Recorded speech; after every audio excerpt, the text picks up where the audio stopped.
is the Two Marketeers podcast, where hosts and marketing experts Sean Patrick and Lindsay Waugh seek to uncover what makes brands so powerful in how they impact modern society and culture.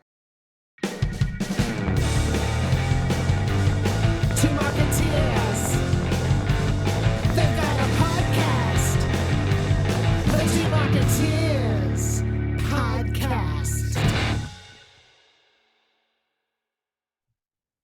Hello. Good morning. Good morning. Good Hi. morning. Hi. How are you? Good. It's been a long time.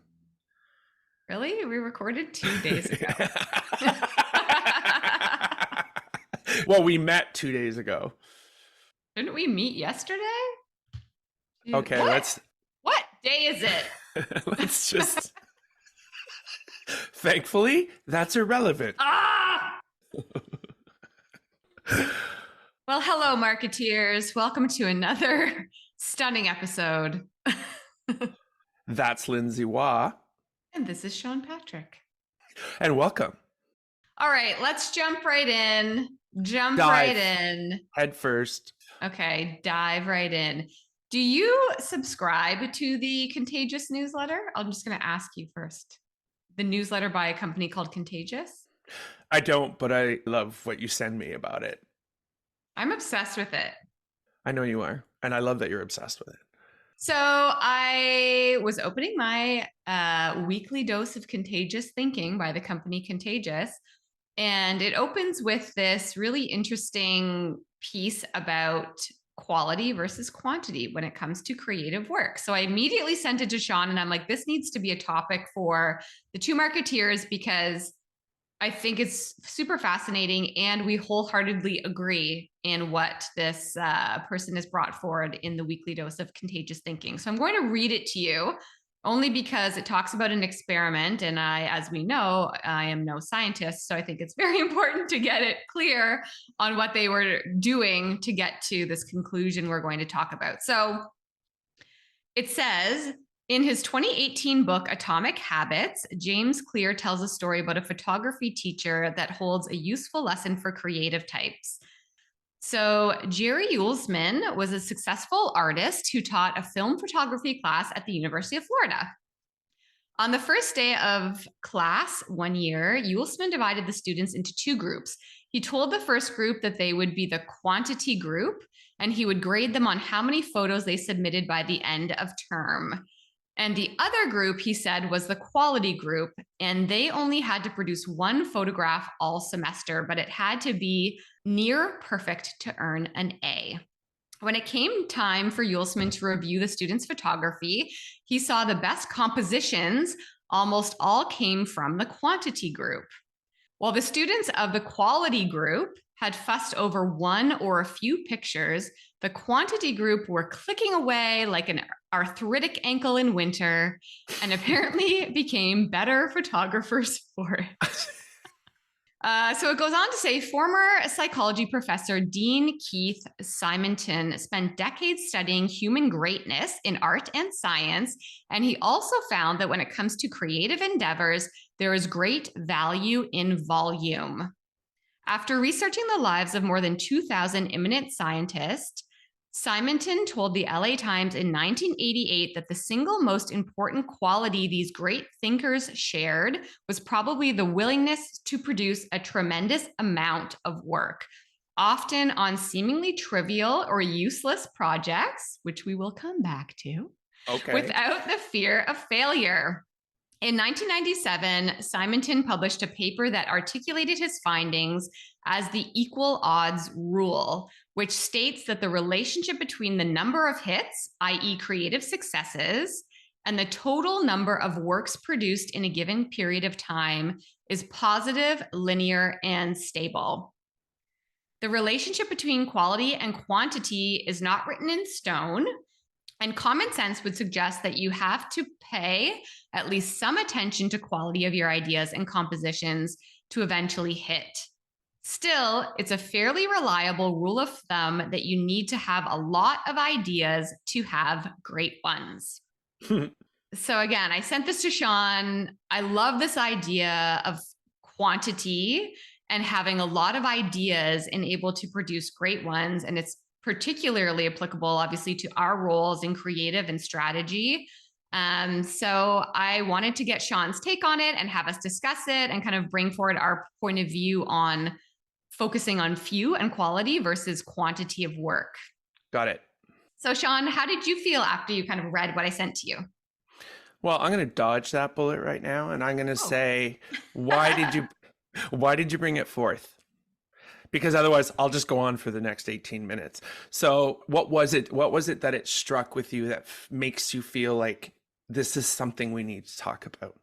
So when I first started freelancing and consulting, I dramatically increased the quantity of problems I was solving and the variety of problems. So having multiple clients, multiple projects, that sort of thing? Yes, and not working at one company on one client or on two clients and kind of getting to know a particular business like super in depth over years and years of time. I was just floating around more. I had many different agency clients. I had direct brand clients. I was from a strategy perspective. I had you. I think because people struggle to understand exactly what strategy is, the variety of asks to strategy people come in so many different forms. So you get asked to do a ton of different things kind of under this umbrella of strategy, which brings such a variety of problems and a large quantity of different problems to lean into and to be able to solve. Yeah. So that's why I wanted to talk about this, because it really, really resonated with me in that even though I've been doing it for like 18 years, I think the last 5 years have been pivotal to me growing and changing and getting better at my job. And I think a large contributor to that success is the volume of work that I've done, not just the quality, but quantity. So when you talk about you're better, how does that manifest? What is it that's saying, I know I'm better because? Well, I know I'm better because I'm just often told by partners I work with that I'm really good at my job. So that's but you're hearing that. Yeah. That's one indicator of success. Yeah. I think I think differently than I did then. So I think differently than I did when I was focusing on a smaller quantity of problems or brands. Okay. And I'm able to tackle more quickly in my brain a bunch of different problems. Like in the beginning, I would say when I went freelance and consulting and had a bunch of different projects and things to manage and going on, it was difficult for me because I was used to consistency and doing the same thing all of the time. But now that I've been through that for like 5 years, I would say that I see the success because I'm better at doing it. I'm faster. I get to smarter work. I get breakthroughs more often. I think my ideas are better. My strategies are more sound. And I would attribute that to a lot of quantity and quality at the same time, but a lot of quantity of doing it. Absolutely. And I think I asked you a question and you dodged it with a question, which is cheating. What a true strategist does.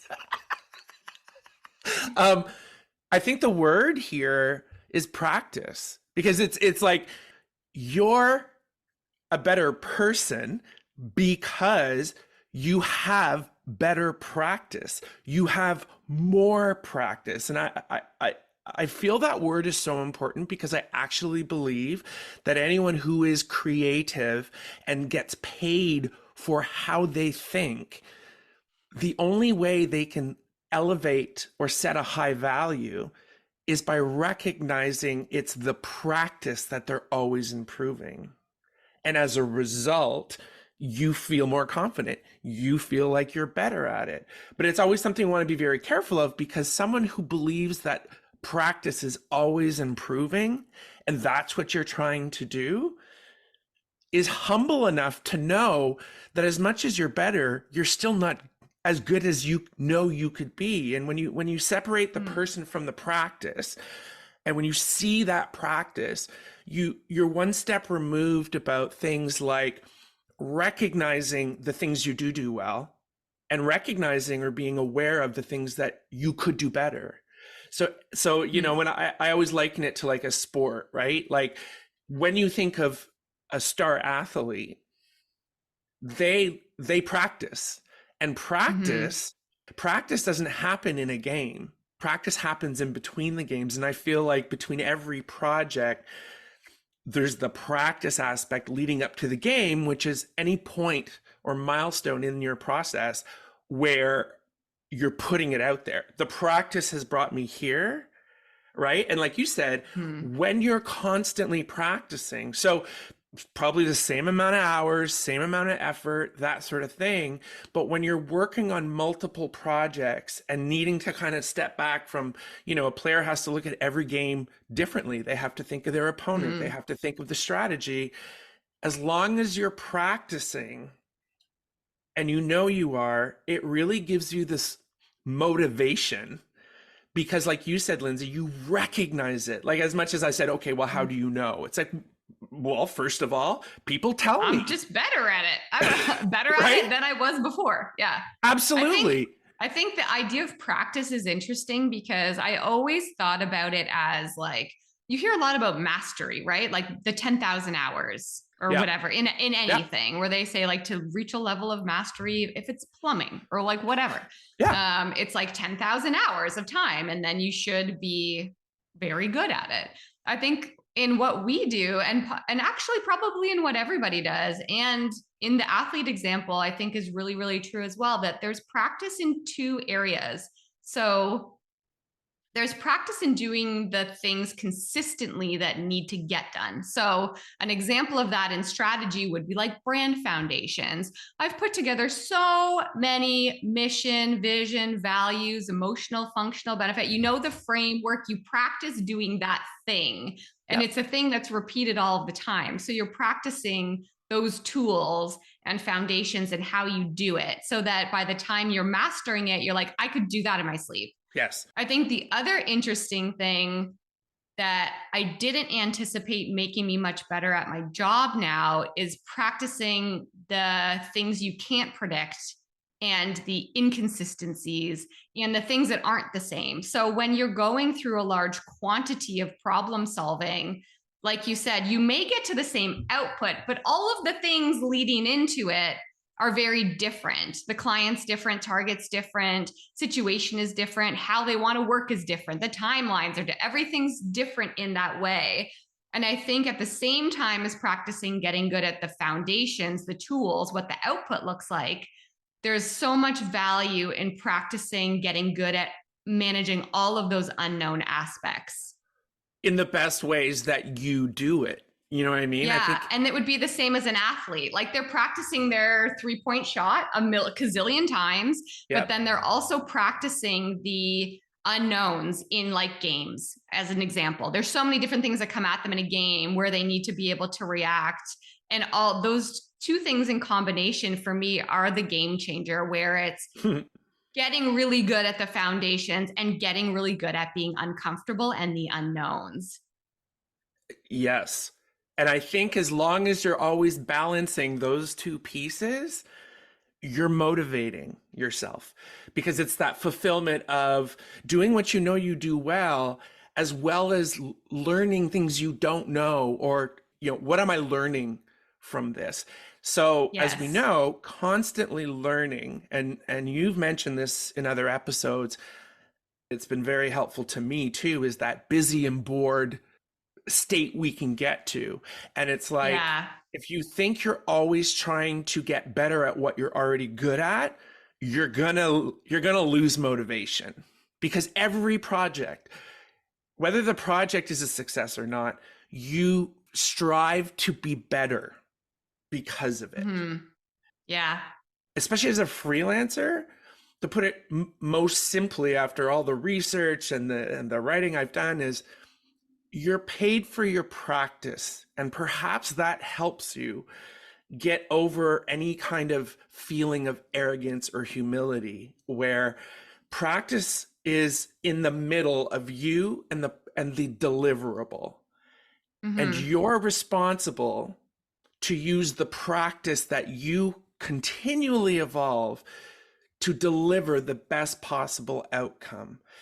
And I know from my experience, the thing I was not good at when I first decided to become a designer was that I hated iteration. I hated wasting time.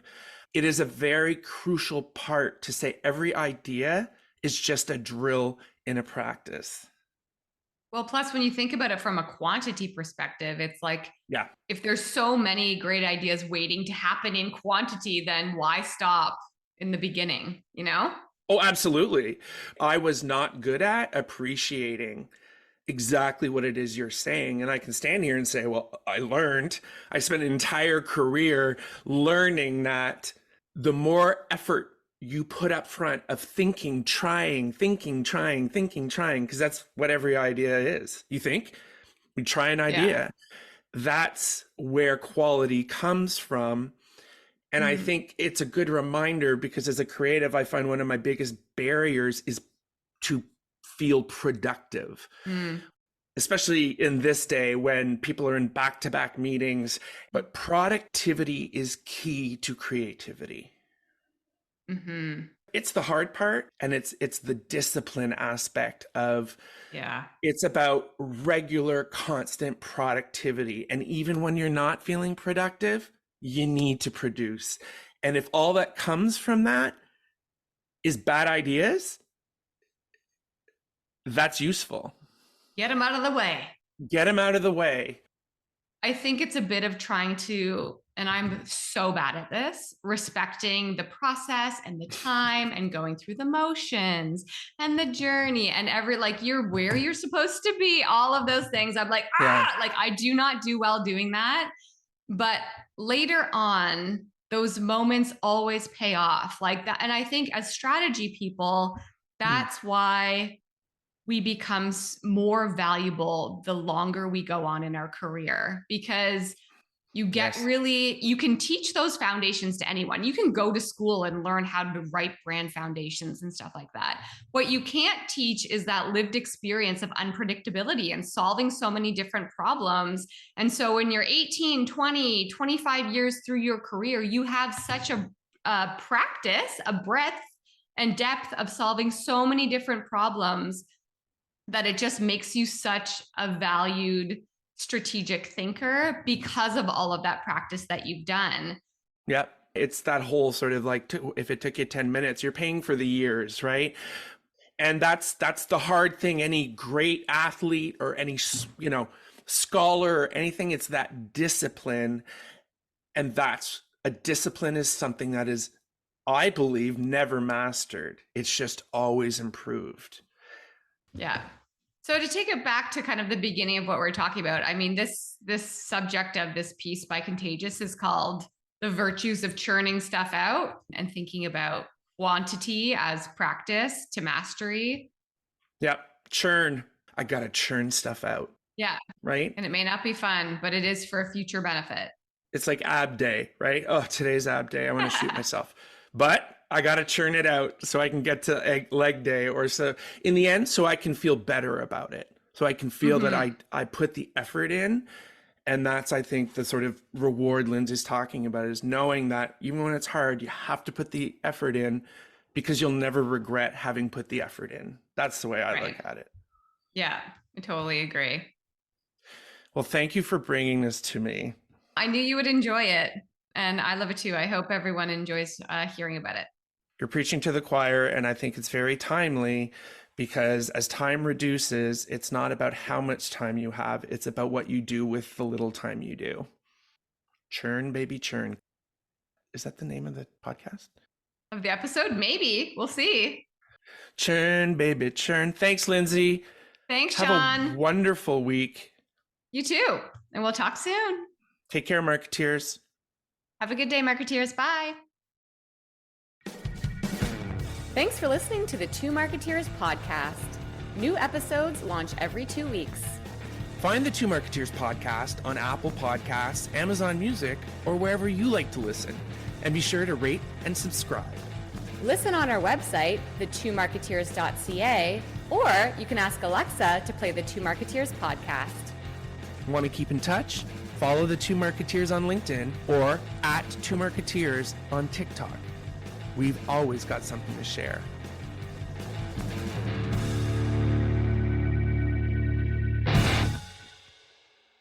This podcast is over.